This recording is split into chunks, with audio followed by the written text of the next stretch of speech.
Hey, everybody. Welcome in. It is the Home Building Hot Seat monthly program where we come and hopefully bring you something good to use in your home building business. My name is Brad Hubbard, and I'm a senior consultant here with ECI Solutions. I'm your host today and the guy that's going to kind of lead this. So if you've never been to a home building hot seat before, I want to give you kind of an idea of what you're going to see and what this is all about. You'll see me looking all around because I have different screens here to make sure I don't miss anything. But really, I just want you to know, first of all, who I am and why I have any say in home building itself. My experience, I spent 25 years in the family home building business prior to coming over to ECI back in 2017. So I got home building nerd in me and I got computer nerd in me too. So I get a little bit of both as we talk about that. But what the Home Building Hot Seat is, it is a monthly topical kind of show that we bring to you. I put a specific person in the hot seat to get questions from me and from you and from a couple people around the table, which I like to bring them into the conversation. So that's exactly what this is. I know it's sponsored by ECI, but I want to make it very, very, very, very clear that this is not a salesy webinar. I'm very protective of my content when it comes out. And anytime I ask people to do this, I want people to get something of value out of this. I don't want them to just come and go, oh, great, it's just a sales process. So even though we talk about some of our softwares here at ECI and other topics, and amongst the topics, it's not really about that. So I just want to make sure it's very clear on that too. This is unscripted other than a couple questions I go up here to kind of go through, but really, we don't want to be talking amongst ourselves all the time. We hope and encourage you to also submit your questions, comments, and everything within the webinar too. So take a look for that. Please, please, please do that. And at the end of this, when we're all done, there is a survey that I ask you, please, please, please take the time, fill out that survey. Let us know, did you like this? Did you not like it? What could we do better? Call me out. If you go, hey, this was a little salesy, let me know, and then I won't do it for it. Enough of the housekeeping part. Let's get into the topic of what we're going to be talking about today. Really, we're all in business. Those of us who are doing home building actively, you're in business to improve your operations. Obviously, you want to make a buck at it, and you can only do that by improving operations. You want to also increase the quality of your home build. You want to know what options to offer and what options you shouldn't offer. And a lot of times, home builders aren't necessarily sure exactly how they want to go about doing that. So you read the magazines. I get the Builder magazine all the time, read the articles and see what the trends are, those types of things. But sometimes we're a little too close to our own operations that we don't really even see what's right in front of us. And that's what we're really going to be talking about today. And our guest today is going to talk about how you pull some of that information from your customers. And we're going to even jump into a little bit of trades on that too.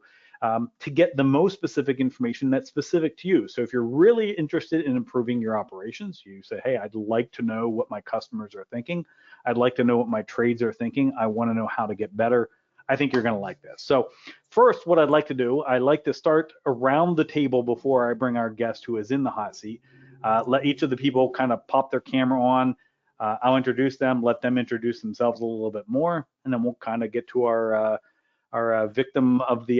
guest of the hour as well. So first person I want to bring in here is Josh McMahon. Now, Josh, I've known Josh for a long time. He's been in the home building, and I'm not going to take his thunder. I'm going to let him tell you how long he's been in. Recently started McMahon Custom Homes. So Josh, thank you for joining us. Congrats on your new venture. That's exciting stuff. For those who don't yet know you, feel free to let them know that you might know a thing or two about home building. Thank you so much, Brad. Always a pleasure to be on this thing. Glad I'm not in the hot seat this time. That's a plus. Yep. Probably 20 plus years of home building experience, whether it be production home building for the majority of my career, and then the last 4 years of more custom home building experience. And so plenty of experience, and that's from the warranty department, starting at the very ground level, which I think was the best thing for my career, and then into vice president or general manager role where I was running the custom home building operations. So a mixed bag of a little bit of everything. Cool. And now, again, congrats on your new venture there with McMahon Custom Homes. It's so exciting. I think you'll be really good for some of the discussion because, especially starting out, you're still putting all the parts and pieces together. you'll know from your experience in the other home building ventures up to now what was used in the past, and I'm looking forward to getting your ideas in terms of where you start from here, and we'll get into that in a little bit. So thanks so much. Sure. Always a pleasure having you. Yes, as you mentioned, you're a former victim of the hot seat too, as well. He wears iron underwear ever since. It was just too hot. So, sorry, was I not supposed to? Anyway, okay, welcome in, welcome. Our next guest around the table is Cindy Christian.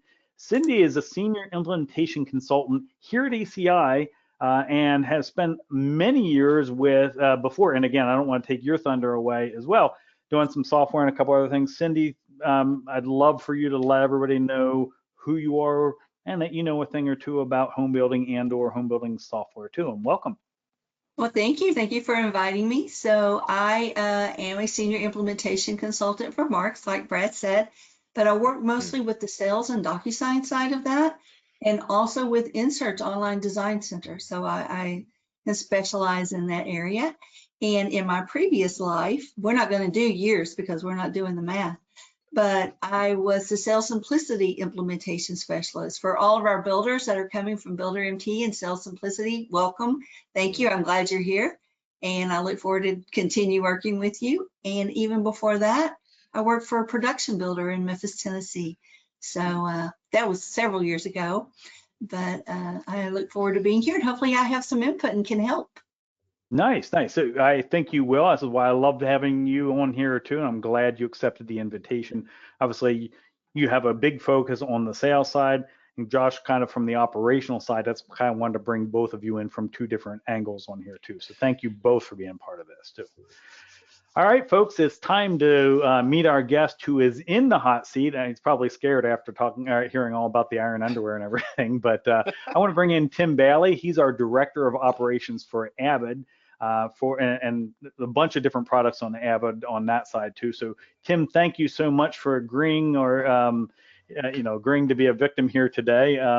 If you'd let folks know a little bit about you, a little bit about Avid too, and then the different products that you're in charge of. For sure, yeah. Josh has me a little bit spooked about this this hot seat role, but thanks for inviting me. I think we'll debrief after. Yeah. So again, my name is Tim Bailey. I've been with Avid now, I guess, over 16 years. So, but backstory before that, long before that, I've been in this industry, the home building industry, since I was 15 years old. You can probably pick up on my accent.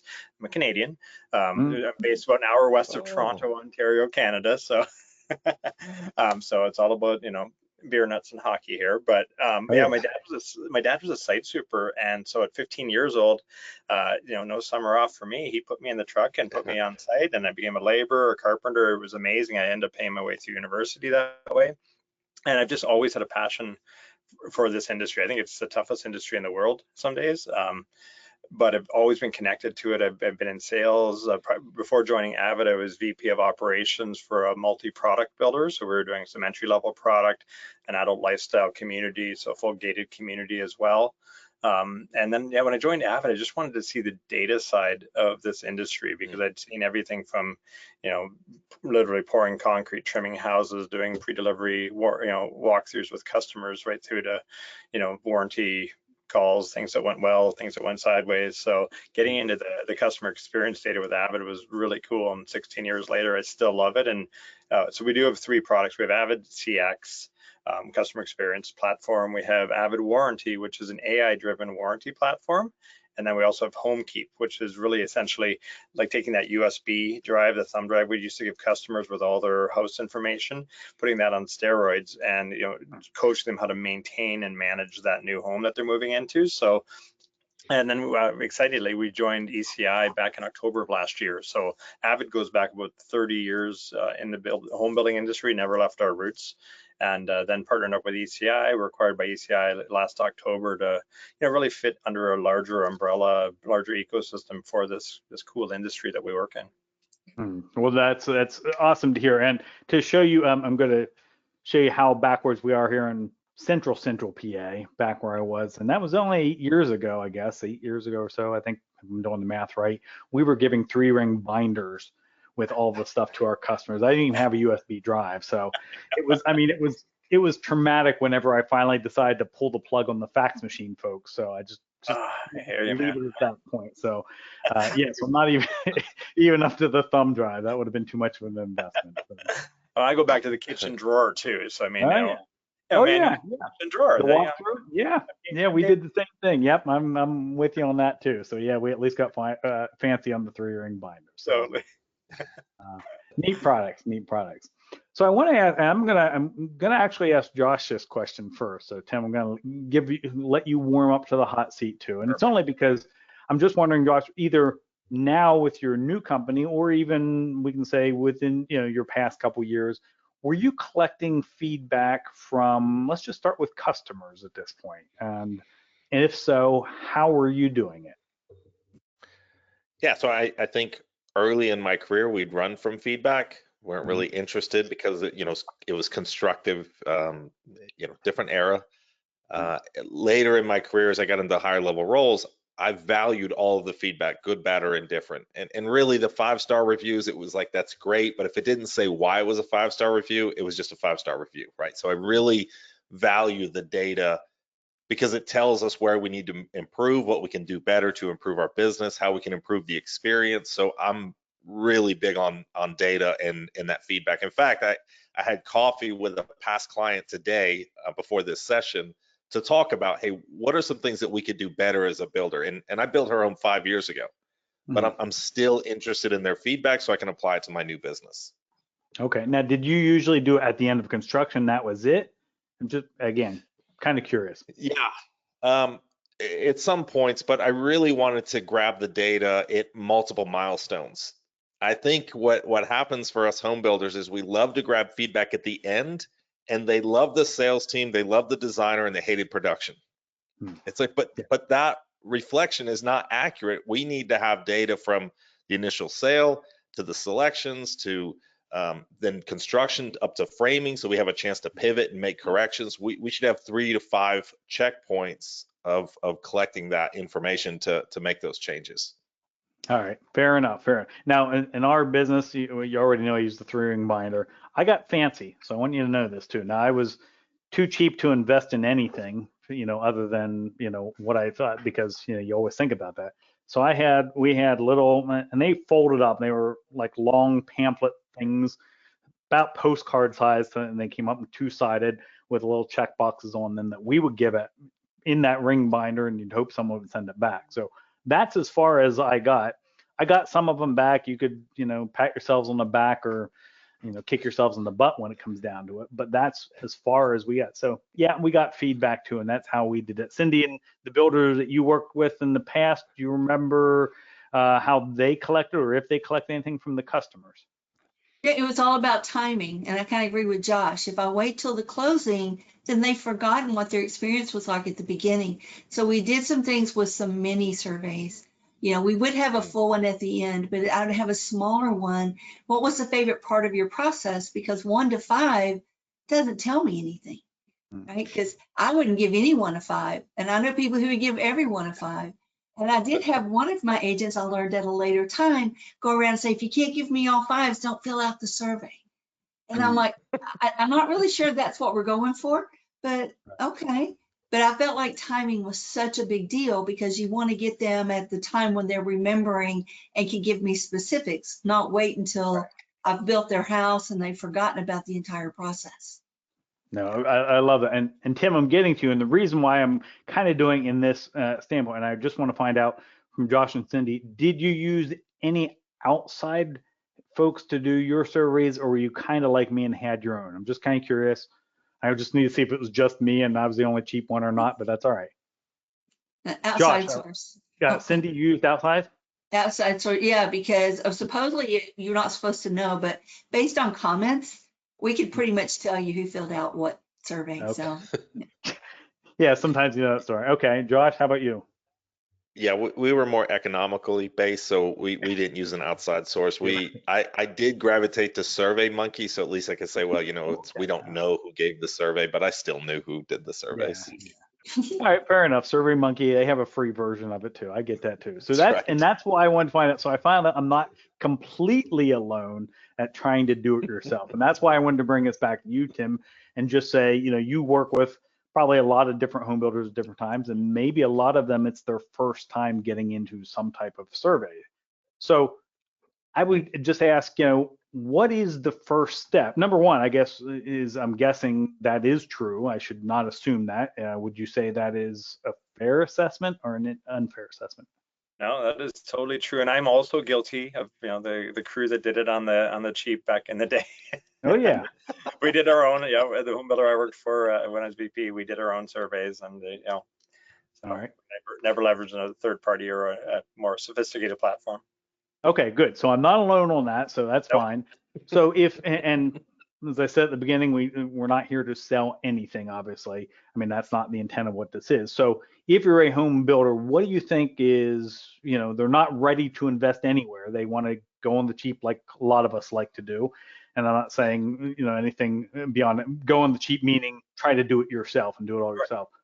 If they want to do it themselves, what is the first step? Like, what would you say is kind of the first thing they got to be thinking about if they even want to start collecting data of any point? I think there's a couple things that came to mind on that one. One is just stepping back before you even reach out for a couple of things. One, I always think of alignment, getting your team aligned. I know, just even going back to when I was collecting data, just internally ourselves from home buyers and homeowners, a lot of times, the team or company didn't know why we were doing it.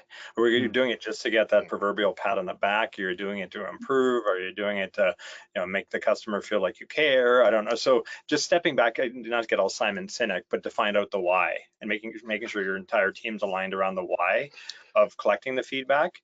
Because there's some key things it doesn't need to be a tool to, beat the trades into conformance or to, chastise our team members. It's about demonstrating caring with the customers. It's about, helping to drive, I call it the 3 Ps, but your people, your process, your product improvements in those areas. Driving referral sales, and especially today, driving more, hopefully online positive reviews, finding those good customers that you can leverage to hopefully get some more positive reviews. So I think starting with that alignment piece is really important before you even delve into the logistics of crafting a survey and all of that, because then you get into, I can go off for 16 years of domain stuff here, but I always think you got to really listen, look at it from the home buyer's perspective too. So once you got your team aligned, then you got to be looking at everything from this lens of your buyer. What are they going through that journey? And it varies by builder. If you're a custom builder versus more of a spec builder, production, your cycle time, all of that stuff. But what is the customer going through? And if you don't have a journey map, drafted up for your cycle, even if it's just a dry erase board journey map, it doesn't have to be anything crazy sophisticated, but figure out where those moments are, those key moments, because that's where you want to catch the data along those. We have one builder that calls it the moments that matter. We have another client that calls them their magical moments, but there's key areas on the home buyer journey that you want to know where those are, who's in charge of those, who owns those parts of the journey. And then, again, grab I always call it like a blood test, get your blood test done at those points there. Okay. Well, that's fair enough. And I want to get into that. I want to talk about some of those spots that you might want to grab those types of things too. So, but I think your point that you're saying is spot on right there. I mean, home builders are used to saying, well, I kind of need a blueprint to know where I'm going to build this house. But yet, someone like me would just go, okay, I'm going to put together a survey, and then you find questions that you think are right. You don't really know how to value them or anything like that. And I think the other side of that, the thing that we didn't really do, and I think is some value on this, is by doing it ourselves, I would get a survey one at a time if the customer returned it. And I could look at it for that specific job and go, okay, we didn't do too good on this job. But I didn't do anything with it other than feel bad for myself. And I don't know if, don't know where I'm really going with it, but I know that I'm probably not speaking alone. I'm seeing some amens. Josh, you want to chime in on that? Yeah, I think exactly what you're saying is you get this survey and this one survey and you've got, okay, these issues on it, and then you throw it to the side, then you get another build X period of time later, you get the new survey, you've got these issues on it, you put it over in the pile, but what you didn't realize was you've got the same problem on multiple builds, right, and the data is telling you where you need to make adjustments, but because you're looking at one at a time, in this vacuum, you never take the opportunity to really look at it globally and say, hey, where are we going wrong on this? Right. No, and I think that's true. And you know, every build is a story. I think we all talk about that. And this is where I'm talking about getting a little bit too close to things, right? You get too close to something and they go, that customer is just crazy, or this customer is difficult, or whatever. I mean, Cindy, you've seen it in sales all the time. There's always a story. How about it? Whenever you go through it, and you just don't learn anything.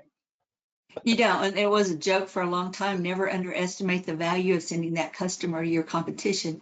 But the challenge with the surveys comes back to, did we just discount them because of that? Do we say, yeah, we can see a trend, but that particular one was this, and that particular house had this problem. So in our mind, everything could be a one-off, when really they all had something in common that we should be looking at.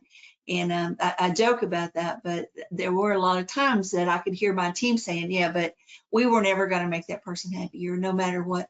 But the bottom line is we should have been trying. We should have looked more deeply at what the challenge was and what their concerns were and addressed those in more detail. Exactly, because there's some truth in that. Even the bad things that happen, there's definitely some truth in it.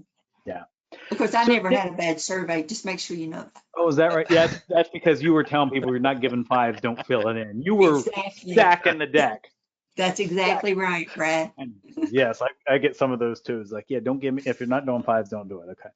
Okay. So Tim, I want to come back to you. You had mentioned this a little bit too, you know, about kind of making sure the data is useful. How do you make sure it's not just vanity metrics to say, hey, we're doing a great job, and those things? Like, what are some of the things you should be looking at as a home builder to say, yes, this will make sure I'm getting good, usable data, not just a, hey, we did a good job, aren't we great?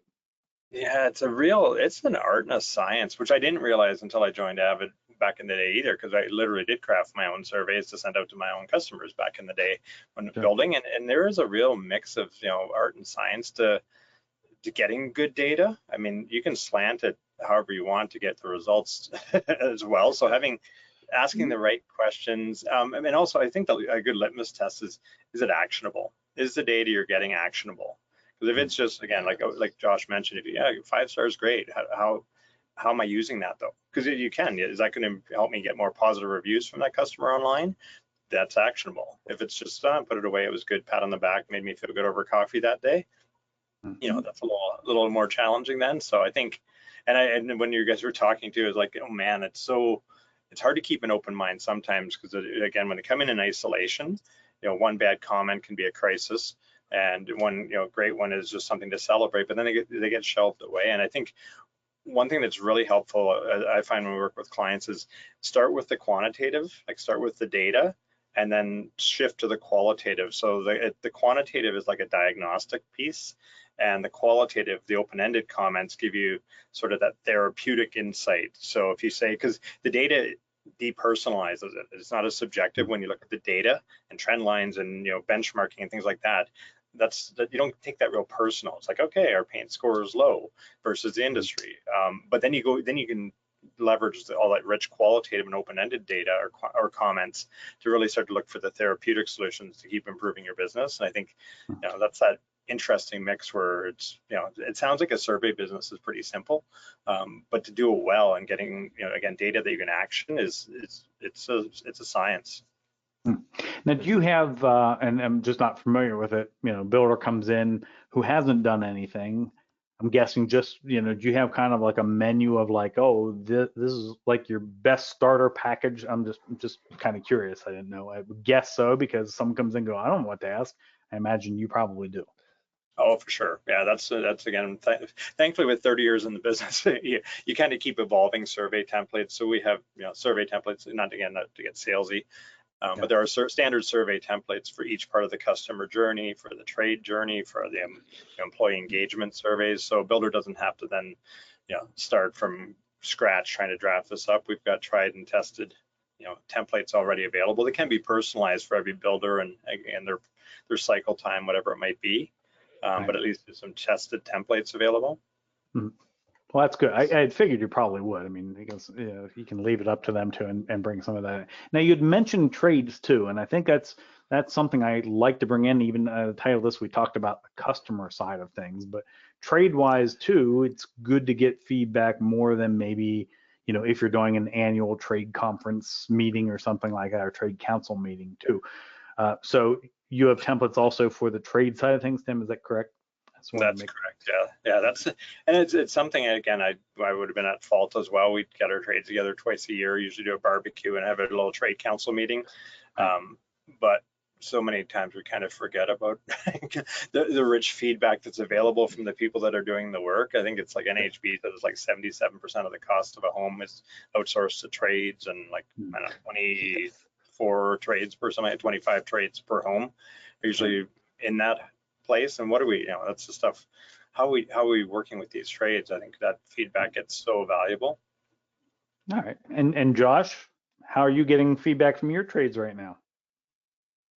A lot of it is just through asking them, how are we doing? How are we performing? How can I improve? Because the one thing I don't want to do is, I said this when I was early in production, I said, hey, we got 92 of these homes to build. I don't want to have the same problem 92 times. Like, how do we improve the process and help you make more money? Because we know that things are tight when you come in the door, but if we improve efficiency, the job is ready, these things, like, share that feedback and let me make changes to how I'm managing the job to help you improve. And I wanted to touch on one thing that you said, Brad. You said, you know, we're talking about the customer, but I think there's a mind shift that we need in our industry. The customer is not only the person paying at the end of the job. Each individual in our office is a customer of somebody else.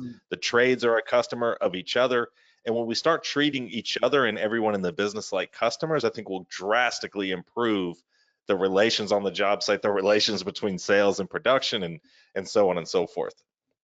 No, I think that's a very good point you're making there too, because again, if you're asking questions, and we'll go back to the trades. I'll change my word. I'm going to use my separate words anyway. Gosh dang it, Josh.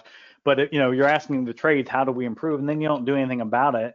After a while, they're going to stop telling you anything because they're like, what the heck am I telling you? Right. It's just like you. If anybody asks you to do something different, you tell them they're not going to change anyway. You're like, well, you know, I'm just going to throw my hands up in the air and kind of go from there. So journey-wise, we talk about doing, you know, we've talked, a bunch of us would do it at the very end, and we're all guilty of doing that, and then kind of do the whole thing. Tim, you had mentioned a couple times, and even Cindy, you had mentioned doing it a couple times through that too. When are the best times, do you think, or what are those, if you had to pick, you know, what would you say are the, how many times, and what are those key times in that whole construction process? Tim, I'm going to jump over to you for that one. Yeah, I think it does vary slightly depending on the builder. Again, if somebody's doing a high, like, you know, ready to move in type product or spec product, you know, they don't, then there's getting feedback at sales is good, but there might not be as many design and selection options that were available. But generally, once the customer journey is kind of, even like I mentioned before, you know, mapped out on a dry erase board or something, I think anywhere where there's a high touch opportunity with that customer is a spot to then capture some data afterwards. So usually it would be, you know, something after sales, something after design. If there's a frame walkthrough that happens, that's a great point as well. Definitely around move-in, and then we have clients that do something mid-year, 6 months post occupancy, and then also year-end. So just that, you know, having a strategic frequency, customer experience changes over time. Like, it's not a static thing. And I look at this stuff as, you know, more early tripwire warning metrics. I'd rather catch it. I've used it forever. It's probably a dull analogy now, but because I grew up in the trades, you know, the concrete curing analogy. It's like customer experience. Concrete like has that thing, you know, you let it sit, you float it off, you let it sit for a bit, you come back, you float it again, you let it sit, you come back, you throw the trowels at it, you come back, you throw the trowels at it again. Eventually it gets hard enough and you sort of, you know, push the aggregate down, bring the cream up with the trowels, and you get that really nice shine on a concrete floor.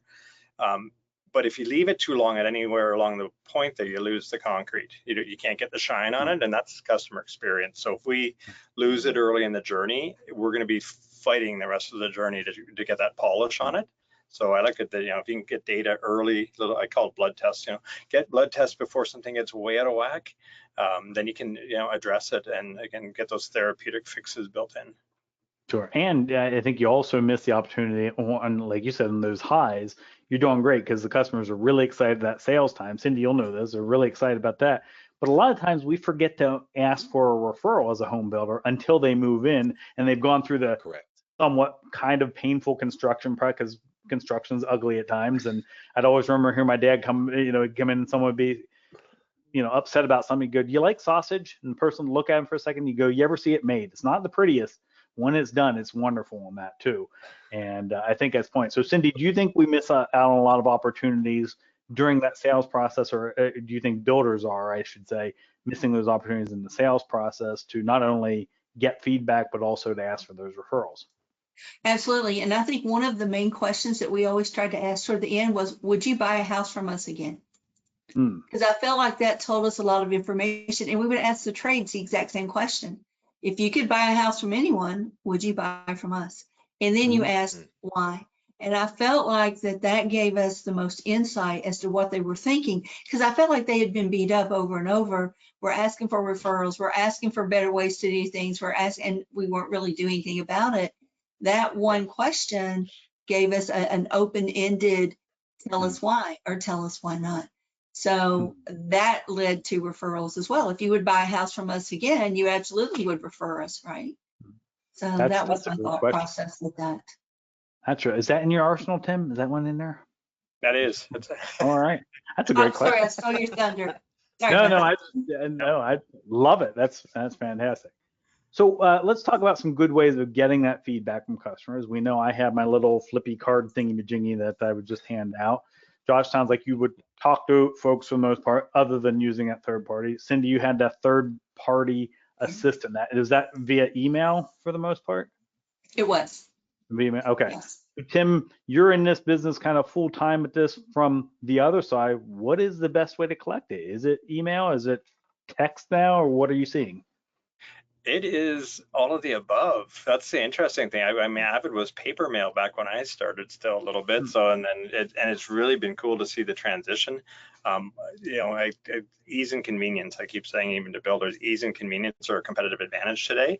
When it comes to getting feedback from a customer, ease and convenience are also an advantage to get the responses. So you really need to be where the customer is, which means mobile usually. Most of our surveys are actually taken on mobile devices. So having something that's mobile optimized that makes it easy to whip through a survey. But we always are tweaking the machine a little bit between, you don't just send one attempt and it goes away. We have to do multiple attempts, and so we do a mix of, an email attempt and an SMS attempt and a pause and then email and kind of rinse and repeat without badgering a homeowner as well too much. But just again, that little bit of an extra nudge and some incentives, things like that as well to really. But it's mobile's really taken over. SMS is definitely something we leverage heavily now as well. The email's still the lean on product that we use, but we still use SMS as a reminder.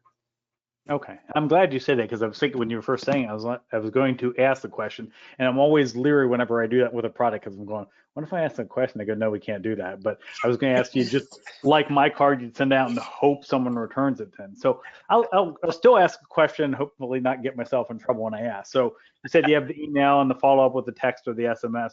How do you have some type of data validation to say someone didn't do it from the email and the text, or is once it's done, it's done? And I'm just wondering. Yeah, we have a specific like a survey code. So once it's used up, it can't be retaken then. So just because we don't want to have like a husband and wife taking it or whatever, sometimes it's even, property managers get it or something strange. So, whoever gets submitted from our builder to us. So we want to make sure it's taken the one time and then the code expires. That's a good, or have that person that wants to keep taking it over and over again to drive your numbers down. I'm going to keep taking it. They're in a snit, and I'm going to make a point and just keep on going. Let them be the ones that set up 50, 60 different pseudonyms on Google and do that stuff.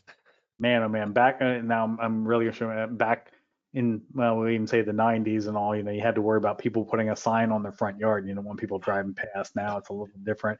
I remember going through the one, we had a competitor builder of ours.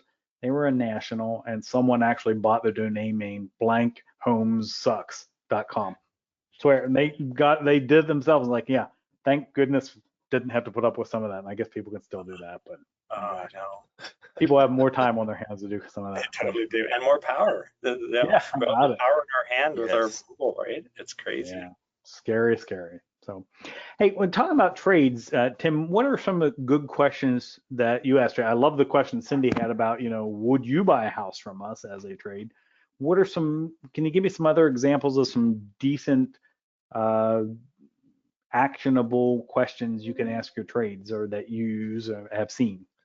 Yeah, and there's quite a few. I mean, a lot of it comes down to, are we making their lives easy or not? Back to that ease thing. So, asking them, are we scheduling things effectively? Like, is the job ready?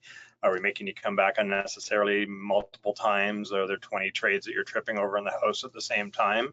You're getting that type of feedback. Providing accurate paperwork, scopes of work and specs and drawings, things like that.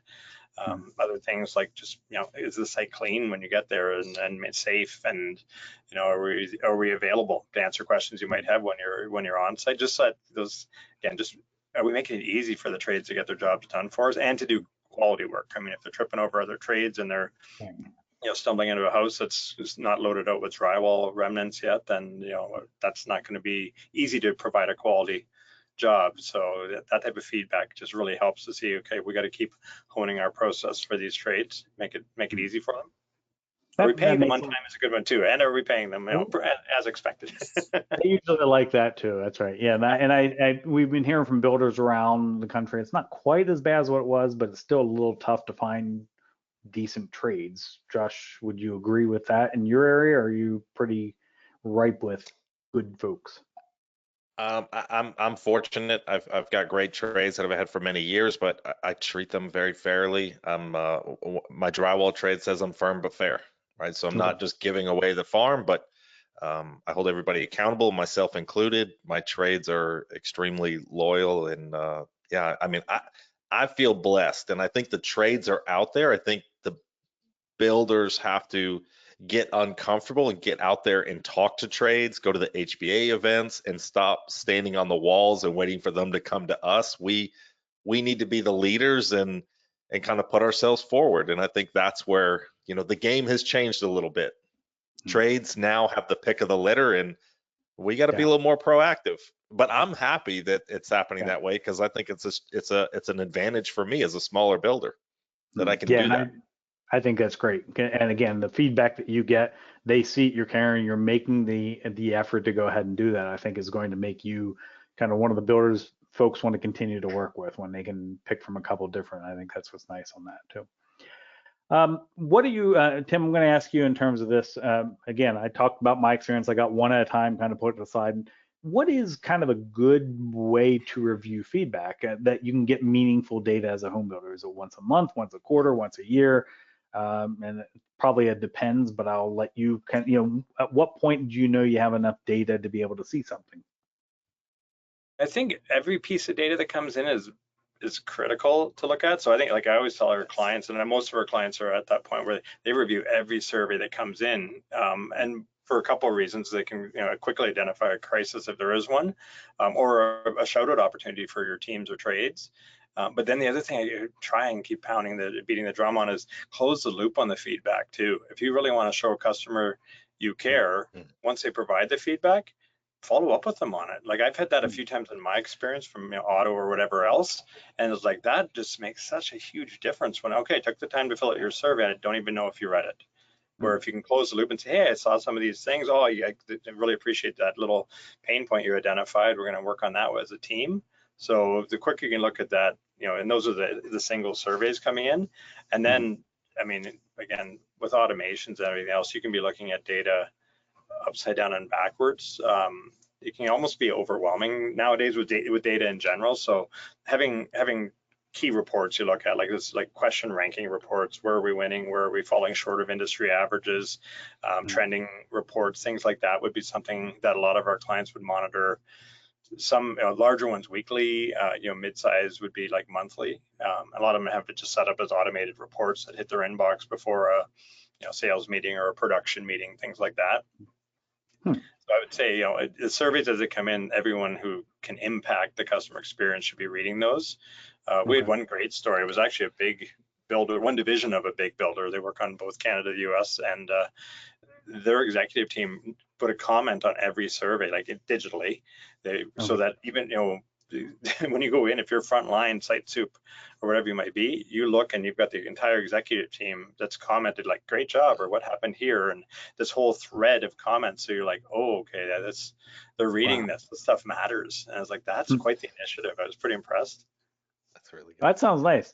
At least I know I'm doing something right. Folks, this is again just a reminder. There's a survey at the end of this web class. So please, I honestly, I do read every single one. And if it's not good, you'll probably hear an email, especially if it's not good. If you say something, I'll come back and say, hey, you're right about this, or I could have done something like that. So mine's probably not as official. I made up my own things again. I went old school way of it too. So I have a couple questions on it. You probably look at it and just shake your head at what I do on that. But hey, it's go-to. It's what I can make out of it. I do my best on that. So at least I know I'm doing something right by reviewing and closing that loop as necessary.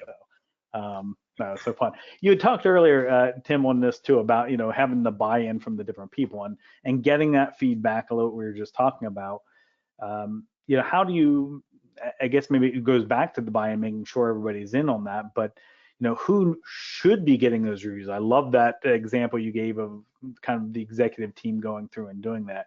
I think a lot of people can get into a position where they go, okay, you're responsible for customer surveys or customer satisfaction or whatever, and that one person gets it and sends off the results to someone, and then nobody really looks at it. And I guess is that kind of a breakdown you see? Is that a reason why we all have customers that come and go, but you have customers that kind of end up going, yeah, I'm doing this, but no one really cares anyway. I always ask about 7 questions in one. I'm sorry. I was like mentally noting them all there too. I know. A lot in there. A lot comes out of this brain. Unpack that delicately, like my suitcase at the end of a vacation. There we go. Yeah, no hair to hold in these thoughts. Sorry.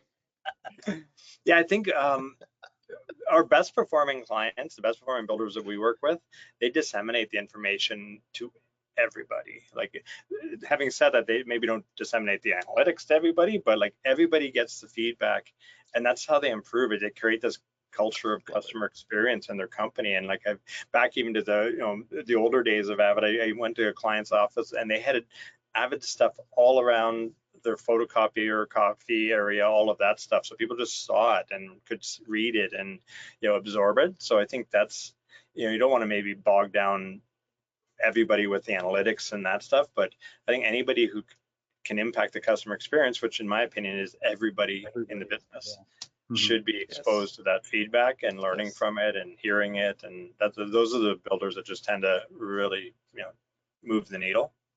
Yeah, no, and I think you're right. Everybody is a potential salesperson for you, and not everybody realizes that. But if they have an interaction, especially with a customer, they have that too.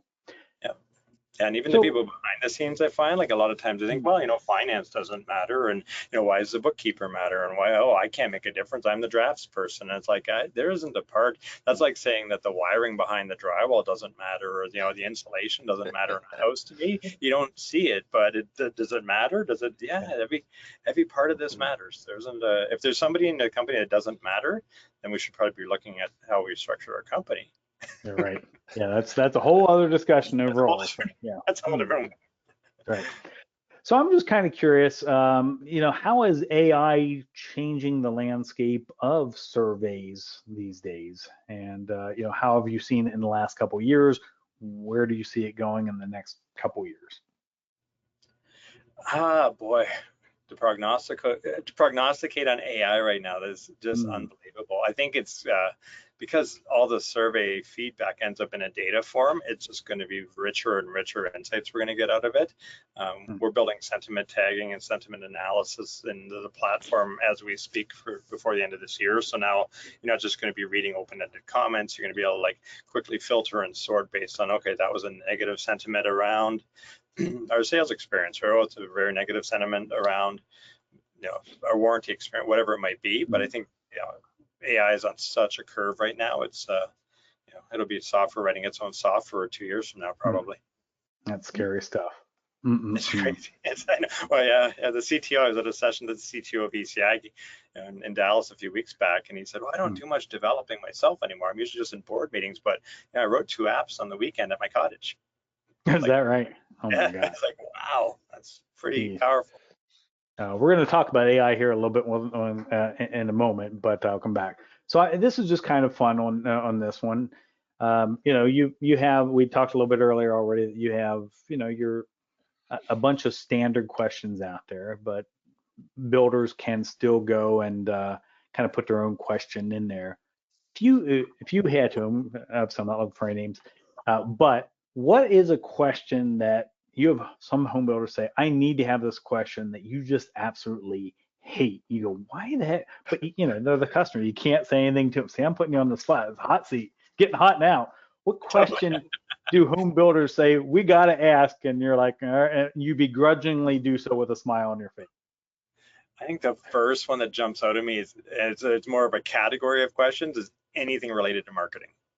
And it sounds like I love marketing, I love sales, and I have a spot, but we actually structure our surveys that we're like asking about the customer, making them feel like you really want their feedback, because you do. You want their genuine, feedback all the way through the journey. And now all of a sudden at the end, you put a bunch of like, what's in it for me goes away on it all of a sudden. It's like, and how did you find us? And how do you like our website? And how? And there's great ways to collect market research, but they should be separate from customer feedback like this. Like, I think trying to improve your customer experience, it looks disingenuous if you start like getting them into the survey like, oh, you just want more information free from me. So that's fine. And then there's weird questions we've had builders add, like, I don't love this one, we went above and beyond, yes or no, that type of thing. It's like, what's that even mean? Like, it's not it's it's a bit right. It's like, okay, well, that's not it's hard to put a metric on that. That's I don't know what the relative term to above and beyond is, but more so marketing. I think we've seen that where builders all of a sudden get to we only had 30 marketing questions. Like, then let's do a research survey for you. That's a whole different touch point. Gotcha. Yeah, and I'm guilty of that in my little fold up thing. I know it was in there. Did you hear it on the radio, newspaper? How old I am now? Newspaper, signage. Yeah, billboard. Yeah, that's right. Friend or former customer. So all right. So I'm guilty of having you do that. We're good. Cindy, have you asked any of those questions and or any of the builders that you are with? You can admit it's a safe space. My biggest pet peeve was, how did you hear about us? And it was always signage. It was always, because that was the last thing they saw before they came to see us. So it makes you wonder, should I be paying all this money for advertising and TV commercials? And if everyone's coming from signage, I should just plaster the entire city of Memphis with bandit signs, right? That's all I really need. So I feel like some of those questions, you really have to drill down, and it's hard to do that in a survey. That's something that has to be done separately. I think so. And I don't even know. I mean, I can't imagine like now it's almost is just signage and internet. I can't, radio. How would you know? I don't know. That's just me on that. Josh, I'm going to ask you any questions that you know of, or either that were asked in the past, or that maybe you were involved with that you can sheepishly admit to. None that I can remember. I could think, because any questions, well, at least when I had the power to create the questions, I always wanted questions that were actionable, like I could do something with it. But on the marketing question, I felt like as I was leading the custom home building company this last round, I really wanted us to ask those questions in the early intakes, like as they're coming to sit down with us. How'd you hear about us? What do you know about the home builder? Like, just to get more information about who they are and what they know about us. And then I think that was a good period for me to figure out, especially being a smaller builder, because I needed the information earlier so I knew where to spend my money. Right. That seems to make sense. The kind of model home cards or the first thing. Yeah. Tim, would you agree with that, or would you say don't even ask then? It's okay. Come on. You guys can argue. Come on. No, I think I know it's scope. I'll go with scope, schedule, budget. I agree for the smaller. If there's an opportunity to collect it, I think sometimes it gets to be a little disingenuous if we're like just asking them things that'll help you as the builder versus what'll help the next consumer member, the altruistic perspective. Yeah. Okay. Fair. That was a safe answer. Dang, no fights. Guys, take all the fun out of it. Okay. Well, folks, we're kind of coming to the top. I want to make sure if anybody has any questions who've attended, please go ahead and put something in the questions. I kind of keep my eye on. Canadian, you got to stay on the fence. I don't have to say I'm sorry. What was that? I'm sorry. Oh, I got that was weird. I got some feedback on something. I don't know. That was funny. Um, anyway, yeah, I just want to make sure if anybody has any questions, they go ahead and ask that. But we'll go ahead and do that. What I'd like to do at the end here is ask you each a yes/no question, and has a little to do with our program. And there's no right or wrong answer from you all, but I will ultimately be able to tell you what is the right or wrong answer. So, yeah, simple yes/no. We talked a little bit about AI here. And it's hard to predict, but I'm going to make you predict it. And I'm going to start left to right. So Josh, I'm going to start, then Cindy, then Tim. So really, do you think AI bots will take over the home building world and kill us all in our sleep in, let's say, the next 15 years? Yes or no? Josh. Loaded question. You just never know. You hear all kinds of things out there. That's a great question. I thought Tim was in the hot seat, Brad. What the heck? I let him have a little bit of time, but then I'll ask him too. Y'all get to chime in on this. So I think no, but them killing us all, that's a possible yes. So I think you asked two questions. So I'm a no and a yes. I said in the next 15 years. I gave a time period. Oh, but it's moving so fast. Split? Can you do what? What's that, Josh? Can I still have a split answer, or are you not accepting? I suppose we can still have a split. That's a safe answer. Go ahead, Cindy. What do you think? Well, things are moving so fast. Who knows at this point? But yes, I could see it. And just like with the questions of AI, are we comparing that to social media? How does that come in? There are so many questions now. So yes. Yeah. So you're saying yes, AI bots will take over home building world and kill us in our sleep within the next 15 years. Yes. You guys heard it here. Okay. Go ahead, Tim. What do you think? I gotta say no, because I want to retire and have a few retirement years without being killed by bots. So I'm gonna say no just selfishly on that one. But all right. I think good answer. And while we're going, I was just seeing if any questions came in. Okay. Well, I'm going to tell you now if it's true or not. Let's see if I pick the right screen. Now we're going to tell you if you're right or wrong. So hopefully you can see my screen now. Can you? I'm hoping so. And let me make sure I can see. You can tell I haven't done this for a while. I'm trying to write. You can see my screen?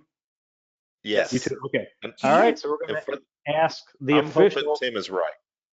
All right. Me too. Hopefully that's Cindy. And don't count on it. So it sounds like, they will not kill us in our sleep within the next 15 years. So saved up for retirement. We are in luck on that one too. So thank goodness for that one. I was a little nervous pushing on that one too.